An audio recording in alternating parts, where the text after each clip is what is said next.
What can we do? What kind of change the youth can do? That now it's our generation, now it's our time to like make our change. And my heart started to break open. Those preconceptions of what the worldview I've been raised in. But we come to a place now where we're no longer afraid. Like, if we continue to live in the shadows, nothing's gonna ever be accomplished. Organizing and motivational skills. We lose sight of the fact that we have a radical saving message for the world within this faith. And it is not a message that the rest of the world has even really heard. We're basically all young adults who are learning tools to be more effective in doing social action work in a spiritual way in our communities.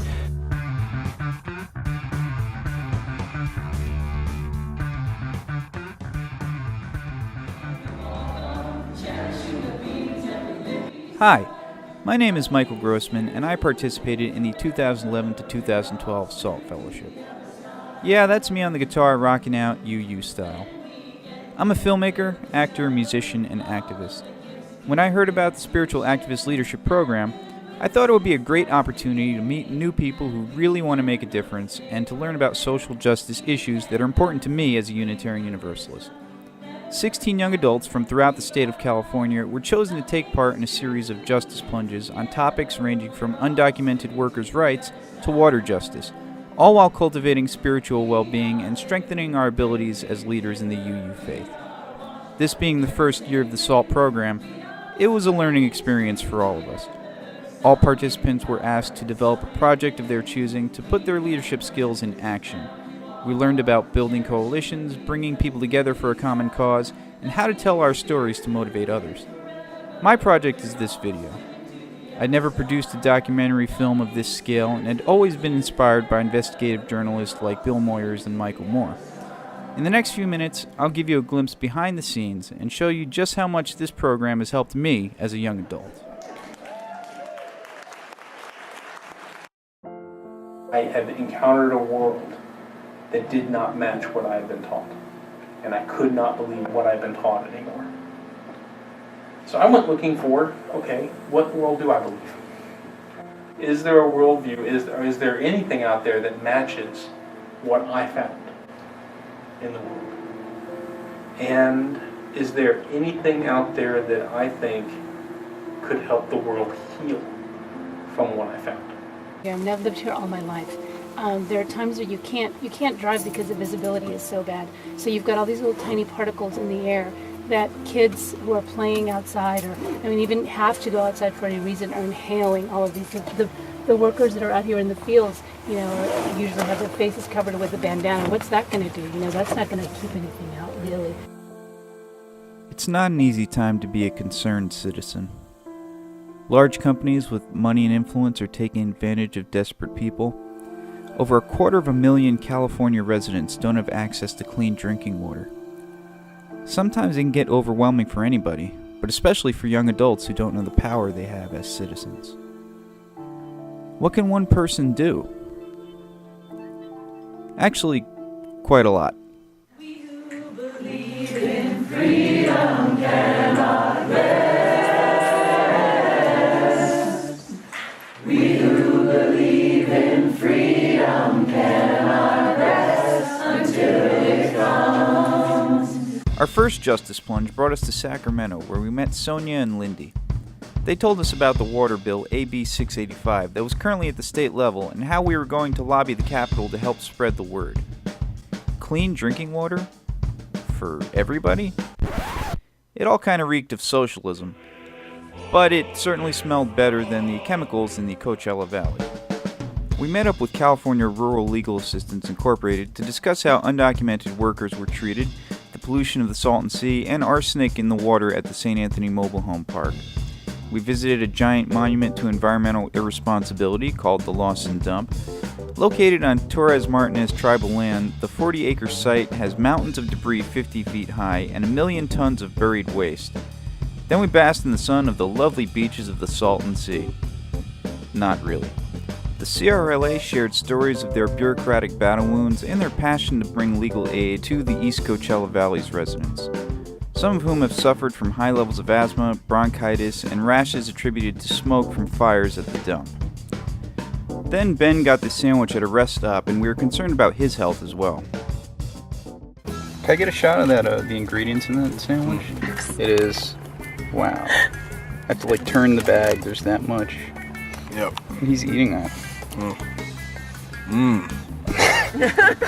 Oh my god, there's so much. There's things like diammonium phosphate, diacalcium phosphate, monocalcium phosphate, Calcium builds bones. as odd dicarbonamide. And belts that Megan's wearing, like super great. After all this time in the desert, I began to thirst for more knowledge, and also for water, which brings us to Maywood, a mostly Hispanic community with numerous hazardous areas where the water looks like this. It was inspiring to meet Leonardo and the Union de Vecinos, a network of neighborhood and building communities where working families get together to see the conditions of their neighborhood, reflect on the root causes of these conditions, and act to bring about real concrete change. And there was another giant Superfund site next to a park with lots of poor people. Are you noticing a pattern yet? We also spoke with Reverend Rick Hoyt about spirituality. Whether Jesus was really resurrected, whether the Virgin Mary was a virgin, and all that kind of stuff. At the UU Church of Ventura, we met David Pyle, a minister who served in the Kosovo War. He shared his stories of the war and discussed his work as a UU military chaplain. I can only imagine the potential moral conflict of his situation, but he showed us the importance of reaching out to others, especially people with whom we may disagree. It's hard for me to hold that in like the respect. It's hard for me to look at someone in the military,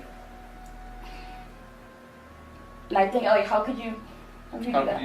I had the privilege to be part of the working groups that designed the repeal of Don't Ask, Don't Tell. Because OutServe at that time couldn't do it themselves. Because they were still covered, and if they were to come forward and say, this is what the repeal is. So they needed someone who was straight, or straight as far as the military was concerned, to be able to speak truth.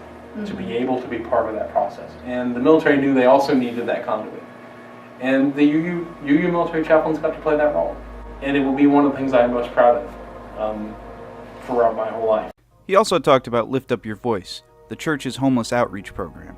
Having people who are coming from some privilege, some significant privilege at times, hear the story of someone who has done everything right and still ended up homeless. Someone that they could probably have identified with. And having that break open hearts. All of those reactions are good. There were other plunges as well, including a trip to Mexico, a salmon ritual with food and dancing, and a leadership training at De Benneville Pines, but I can only fit so much into this video. I've met some amazing, inspiring people along the way, and we've had some great times together. Sonia wanted to share a few words for any young adults who may be interested in the SALT Fellowship. The Spiritual Activist Leadership Training, SALT's, ideal candidate is someone between the ages of 18 to 35 who wants to explore both their inner and outer worlds. To make connections between their own unique gifts, their passion for justice, and where those gifts can be contributed to make the world more aware, more kind, and more helpful to each other and Mother Earth. The UULM has dedicated a considerable amount of money and time toward each participant. Each SALT Fellow has to raise $500 to help supplement how much it costs to send these young adults on retreats and justice plunges. If you'd like to learn more, or if you'd like to make a donation, please visit the Unitarian Universalist Legislative Ministry of California website at www.uulmca.org. Thanks for watching, and until we meet again, blessed be.